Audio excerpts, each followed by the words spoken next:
नमस्कार. श्री स्वामी समर्थ. शोध अस्तित्वाचा या आपल्या चॅनलमध्ये तुमचे सगळ्यांचे स्वागत करते. तुमच्या सगळ्या इच्छा स्वामी महाराजांच्या कृपेने पूर्ण होत हीच स्वामीचरणी प्रार्थना करते आणि आजच्या व्हिडिओला सुरुवात करते.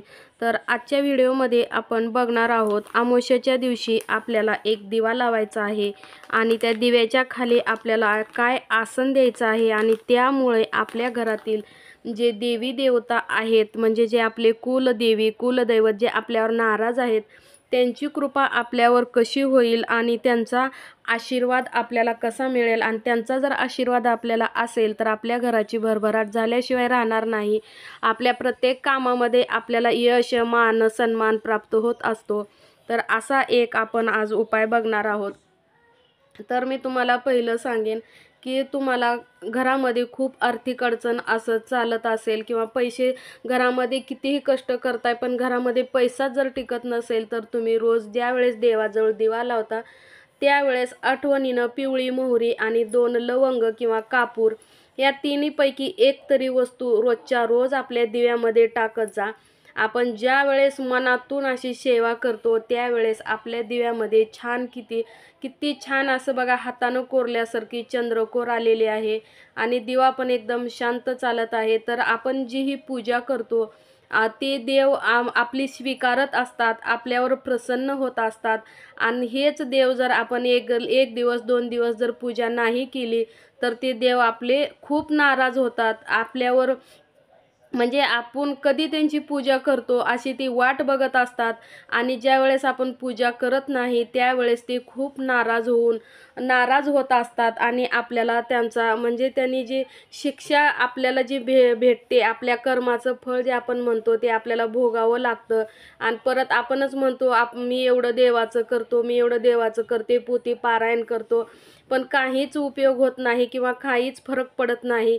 तर अशी एकच चूक जी असते ती आपल्याला पुढील कार्यामध्ये किंवा पुढील कामासाठी अडथळा निर्माण करत असते. तर त्याच्यासाठी आज आपण उपाय बघणार आहोत. आज आपली सर्व मनोकामना पूर्ण होण्यासाठी एक उपाय मी तुम्हाला खूप सोपा सांगणार आहे. तर पिढ्यानपिढ्या आपल्याला माहीतसुद्धा नसतं की आपल्या घरामध्ये देवी देवता आहेत, पण त्यांची पूजा कशी करायची, म्हणजे पूर्वजापासून चालत आलेली जी देवी देवता आहेत हे सुद्धा कोणते आहेत हे सुद्धा आपल्याला माहीत नसतं.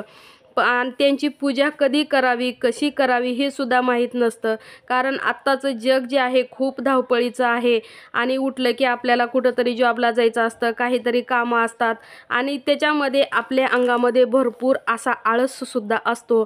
तर त्याच्यामुळं कधी कुठली पूजा करावी, कोण काय मनाला आलं त्यावेळेस पूजा करतात, मनाला आलं त्यावेळेस कधी 12ला पूजा करतात, म्हणजे दिवसभर कधीही पूजा करत असतात. तरीही आपली जी पूजा आहे ती देवांपर्यंत व्यवस्थित पोचण्यासाठी, आपला आळस आहे तो कायमचा नष्ट करण्यासाठी आणि सगळे जी देवी देवता आहेत त्यांचा वास आपल्यावर अखंड राहण्यासाठी आपण हा आज उपाय बघणार आहोत. तर त्याच्यासाठी तुम्हाला एक पंती घ्यायची आहे आणि एक लाल कलरचा जो कलावा भेटतो तो कलावा घ्यायचा आहे. म्हणजे त्याच्यामध्ये तुम्हाला लाल कलाव्याचीच वात घालायची आहे आणि एक मातीचीच प्लेट घ्यायची आहे, 2 विड्याची पानं घ्यायची आहेत.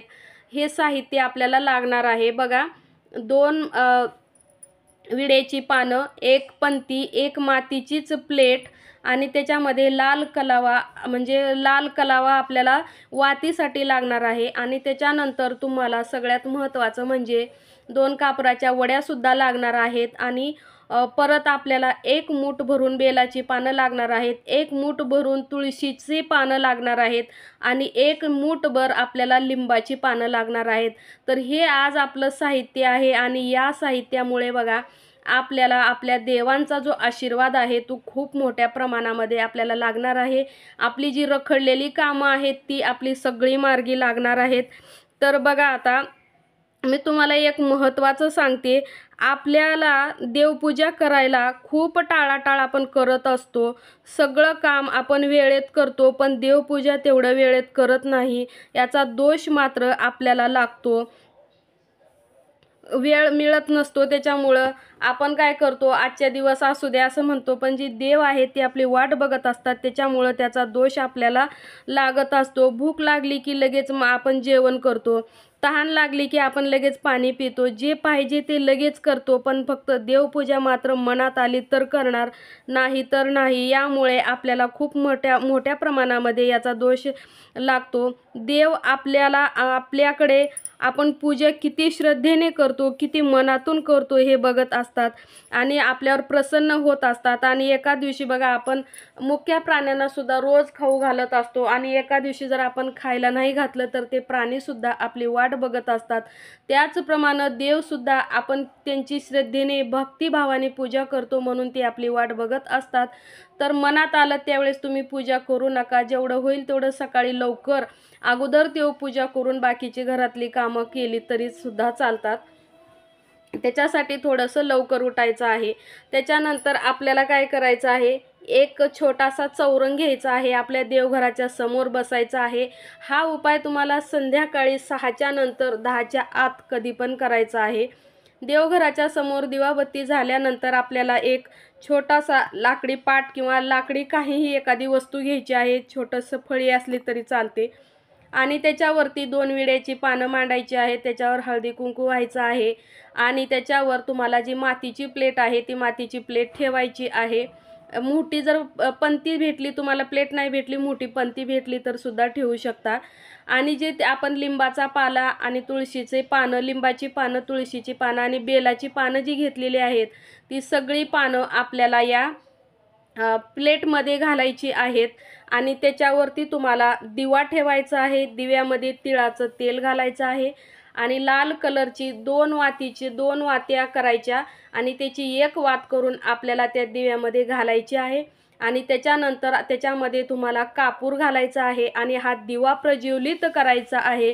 आणि हळदी कुंकू, दिव्याला सुद्धा हळदी कुंकू व्हायचं आहे, दिव्यामध्ये हळदी कुंकू घालायचं आहे आणि आपण जो हा दिवा लावलेला आहे या दिव्याला आपल्याला फुलाने थोडंसं सजवून घ्यायचं आहे.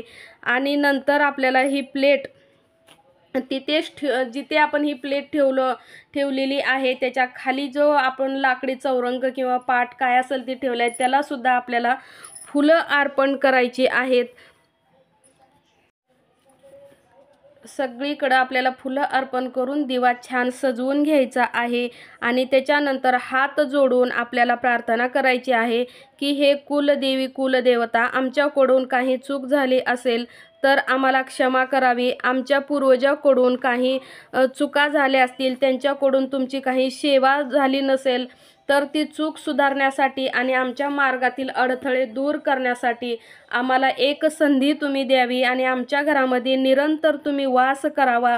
आमच्यावर तुमची कृपा असू द्यावी. आमच्या घरामध्ये कुठल्याही कार्यामध्ये विघ्न येऊ देऊ नका. जे पूर्वजांनी केलेली चूक आहे ती आम्ही सुधारण्याचा प्रयत्न करू, पण तुम्ही आमच्या घरात निरंतर वास करा अशी आपल्याला प्रार्थना करायची आहे आणि सर्व कामात यश द्या अशी सुद्धा 3 वेळा आपल्याला ही प्रार्थना करायची आहे. कोणतंही काम रखडलेलं, कसलंही संकट येत असेल तुमच्या आजूबाजूला सुद्धा राहणार नाही.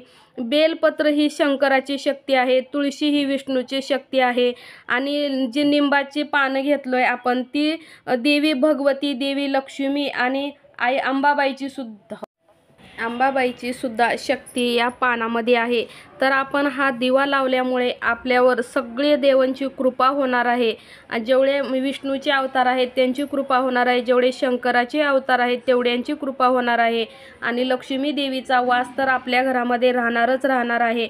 भगवती माताचा सुद्धा आपल्यावर आशीर्वाद राहणार आहे आणि आपली जी कुलदेवी तुळजाभवानी आहे किंवा आपली कुलदेवी तुमची जी कुठली असेल तिचा सुद्धा आशीर्वाद या आपण जी लिंबाची पानं घेतलेली आहेत त्याच्यामुळे आपल्या घरावर त्यांचा अखंड वास राहणार आहे. तर या तिन्ही देवांची शक्ती यामध्ये असल्यामुळे आपलं जीवन सफल झाल्याशिवाय राहणार नाही.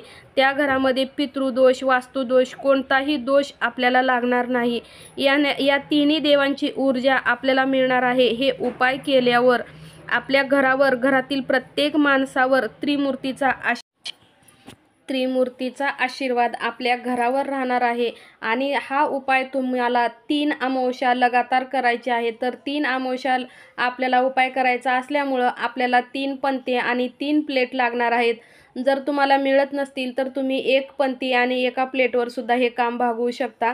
पण तुम्हाला पितळेचा दिवा घ्यायचा नाही किंवा स्टीलची पितळेची प्लेट कुठलीही दुसरी प्लेट चालणार नाही. मातीची पंती आणि मातीचाच दिवा लागणार आहे.